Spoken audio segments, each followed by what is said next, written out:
Hello guys, as you can see, this is Super Napier grass. It's 6 months old. Na hapo ndani kuna Python imeingia hapa hivi, unaona as I can zoom. Unaona vile hiyo, unaona hiyo njia zake zimetoka ngaza ni sumu. Unaona ndio kichwa ndio. Here is the best proof. Those eagles, ona usa scroll ngaza ni sumu, unaona hizo eagles. That's the best proof that there is a Python pain. Don't scroll. I want to show you something very huge, something very big, something very dangerous. Usiscroll.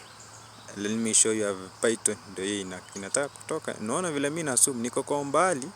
So usiscroll. I want to show you something very important. Unacheki hiyo hapo, ndio hiyo cheki hapo. Ndio imeingia hapo, inataka kurudi. Na unaona hizo Napier grass. Sasa ni short time. Patient pace. Umeona venye Super Napier grass imemove. Sasa hivyo ndio hiyo Python ina move kwa position yake. Let me show you the part. Unaona that black part? Acha ni zoom. Let me zoom it nikuonyeshe vizuri. Na unaona mimi na zoom nikiwa kwa mbali, almost 20 meters hivi approximate. So let me zoom it for the last time nikuonyeshe. I can see but you cannot see. Yeah, let me acha ni zoom, nisonge kiasi ni zoom. I can see the unaona hiyo black part ina move. Sasa venye hivyo hadi unangoja hiyo Python itokee. Mi kama ingekuwa nakwambia ile mbio ningetoa. We